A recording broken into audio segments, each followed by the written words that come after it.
विशेष कार्यक्रम। आज के विशेष कार्यक्रम में आप सुनेंगे मोदी सरकार 3.0 के शुरुआती 100 दिनों में विकसित भारत के संकल्प को पूरा करने के लिए शिक्षा और रोजगार के क्षेत्र में लिए गए बड़े फैसलों पर वाराणसी के युवाओं की राय, साथ ही इन प्रयासों से युवाओं के संवरते भविष्य पर महात्मा गांधी काशी विद्यापीठ के मदन मोहन मालवीय पत्रकारिता संस्थान के निदेशक डॉक्टर नागेंद्र सिंह के साथ खास चर्चा। वार्ताकार हैं आकाशवाणी के वाराणसी संवाददाता मनीष सिंह। प्रधानमंत्री नरेंद्र मोदी के नेतृत्व वाली केंद्र की एनडीए सरकार ने अपने तीसरे कार्यकाल के 100 दिन पूरे कर लिए हैं। इन 100 दिनों में युवा शक्ति को राष्ट्र शक्ति बनाने के लिए कई बड़े फैसले लिए गए, जिनका बड़ा अंतर देखने को मिला है। सरकार ने युवाओं को बेहतर शिक्षा देने के साथ ही रोजगार देने और उनके कौशल विकास पर फोकस किया है। सरकार की सोच रही है कि युवाओं को न केवल रोजगार परक शिक्षा दी जाए, बल्कि उनकी क्षमताओं को ऐसा मौका मिले कि वह आत्मनिर्भर बन सके। इसके लिए सरकार ने 4 करोड़ से ज्यादा युवाओं के कौशल विकास और रोजगार सृजन के लिए 2 लाख करोड़ का प्रधानमंत्री पैकेज दिया गया। प्रतियोगी परीक्षाओं में नकल रोकने के लिए सार्वजनिक परीक्षा अनुचित साधनों की रोकथाम अधिनियम पास किया। हेल्थ केयर के इंफ्रास्ट्रक्चर को मजबूत करने के लिए देश भर में 75,000 नई मेडिकल सीट बढ़ाई। युवाओं के लिए सरकार के कदम ने कैसे कहानी बदली है और क्या क्या किया जा सकता है, इस विषय पर आकाशवाणी के वाराणसी संवाददाता मनीष सिंह ने महात्मा गांधी काशी विद्यापीठ के मदन मोहन मालवीय पत्रकारिता संस्थान के निदेशक डॉक्टर नागेंद्र सिंह से खास चर्चा की। नागेंद्र जी, ये सबसे पहले ये बताइए कि 100 दिन के मोदी सरकार के कार्यकाल कंप्लीट हो गए, शिक्षा के क्षेत्र में क्या परिवर्तन आया? पूरे 100 दिन में जो राष्ट्रीय शिक्षा नीति पर जब बात आती है तो उसमें कहीं न कहीं नरेंद्र मोदी जी सामने आते हैं। आज उन्हीं की यह विजन मिशन था कि आज हम लोग एक नई शिक्षा पर खरे उतरे हैं। मैकाले के बाद कोई एक राष्ट्रीय शिक्षा, सांस्कृतिक शिक्षा और ज्ञानवर्धन शिक्षा यदि आज खड़ी हुई है तो प्रधानमंत्री मोदी जी के कारण हुई है। अपने ये 100 दिनों में उन्होंने जो शिक्षा में हुए अमूलचूल परिवर्तन, जैसे कि इनकी सिलेबस के मॉडरेशन से लेकर के सिलेबस में इनपुट क्या आया, आउटपुट क्या जा रहा है, उस पर जो समीक्षात्मक उन्होंने बैठक की, यूजीसी से लेकर के विश्वविद्यालयों के बीच में जो कोऑर्डिनेशन किया, शिक्षा मंत्रालय से लेकर के वाइस चांसलर के बीच में सामंजस्य बनाने का जो इस 100 दिनों में जो कार्य हुआ है वो सराहनीय कदम है। और आने वाला समय निश्चय ही एक नए भारत का, जो हम विजन टू मिशन विकसित भारत का लक्ष्य लिए हैं 2047, निश्चय ही इस राष्ट्रीय शिक्षा नीति के माध्यम से पूरा होगी। कौशल विकास के माध्यम से युवाओं को जो शिक्षा दी जा रही है, क्या लगता है कितना सार्थक सिद्ध हो रहा है? मैं समझता हूं कि ये तो एक, जैसे अभी तक हमारे देश में अंग्रेज जाने के बाद नौकरी वाला व्यक्ति बन गया, माने चपरासी गिरी होना। पहला एक ऐसी गवर्नमेंट 2014 में आई जिसने की रोजगार नहीं स्वरोजगार की तरफ लोगों की प्रेरणा दी। स्टार्टअप इंडिया में माने नौकरी की जगह नौकरी पैदा करना आज युवाओं का एक टारगेट बन चुका है। आज एक छोटा सा भी यदि कोई व्यक्ति है तो वह एक कोई स्टार्टअप इंडिया कर रहा है तो वो कम से कम 10 लोगों को रोजगार दे रहा है। ऐसी जो भावनाएं इस देश में आई तो वो स्किल का बहुत बड़ा योगदान है। भारत में हमें लगता है कि स्किल को छोड़ चुका था, लेकिन आदरणीय प्रधानमंत्री जी ने स्किल को लेकर के कार्य किया। तो ये जो स्किल बेस्ड शिक्षा हुई है उसमें बहुत ही अमूलचूल परिवर्तन किया है। अब रोजगार की बीमारी दूर होगी, स्वरोजगार की तरफ हम बढ़ेंगे। तीसरे कार्यकाल में सांस्कृतिक विरासत को बढ़ाने के लिए नालंदा विश्वविद्यालय की जो है उद्घाटन हुआ, क्या सोचते हैं कितनी विरासत बढ़ पाएगी इस तरह के विद्यालयों को प्रोत्साहित करने से? मुझे लगता है कि हमने जब अपनी विरासत को छोड़ दिया, इसी कारण हम आज तक गुलाम बने हुए हैं। आज भी हम अपने चीजों पर गर्व नहीं करते हैं। अब धीरे धीरे हमें देखिए भाषाई दृष्टि से और अपने सांस्कृतिक दृष्टि दोनों तरह से मुझे आजादी मिली है। ऐसे जब विश्वविद्यालयों में हमें स्वतंत्रता मिलेगी, हमें अपनी भारतीयता की कल्चर का निर्माण दिखेगा,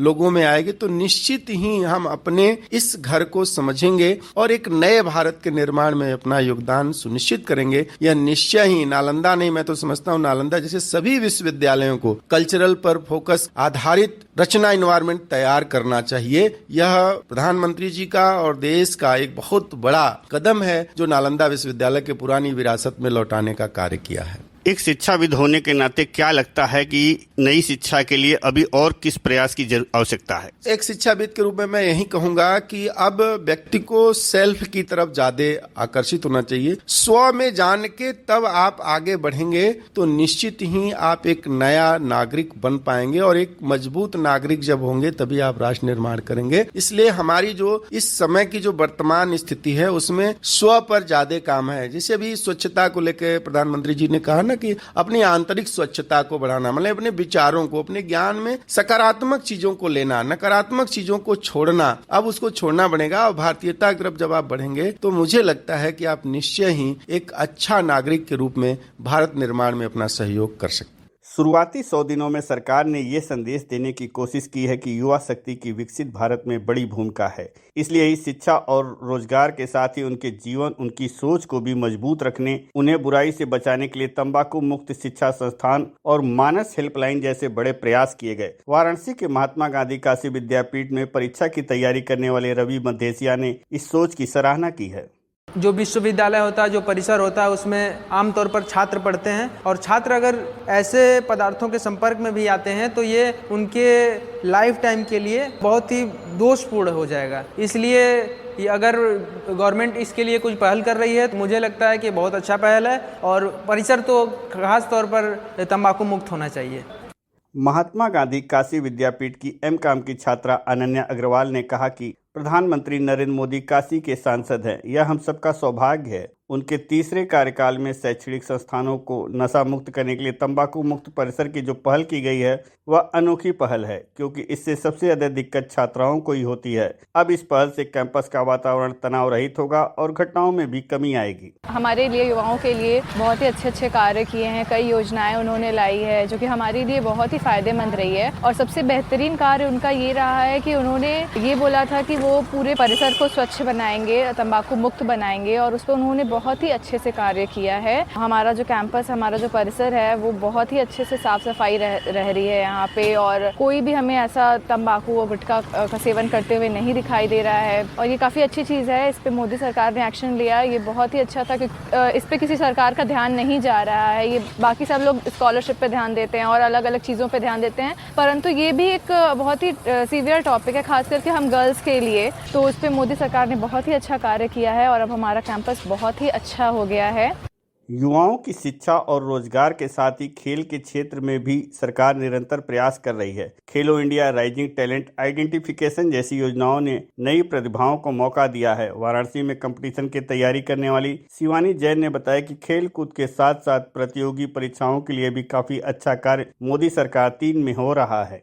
युवाओं को खेलकूद में भी काफ़ी बढ़ावा मिल रहा है। साथ ही साथ उन्होंने जो योजना लाई है कि एजुकेशनल इंस्टीट्यूशंस तंबाकू मुक्त होंगे, उससे हमारे लिए बेनिफिशियल है। हमारी आसपास की चीज़ें क्लीन रहती हैं और इन्वायरमेंट क्लीन होगा, लोगों को हार्मफुल इम्पैक्ट नहीं होगा, डिजीज़ नहीं होंगी। खेलकूद में भी काफ़ी बढ़ावा आ रहा है, सबको मौका मिलेगा आगे बढ़ने का, आगे ओलंपिक्स तक जाने का।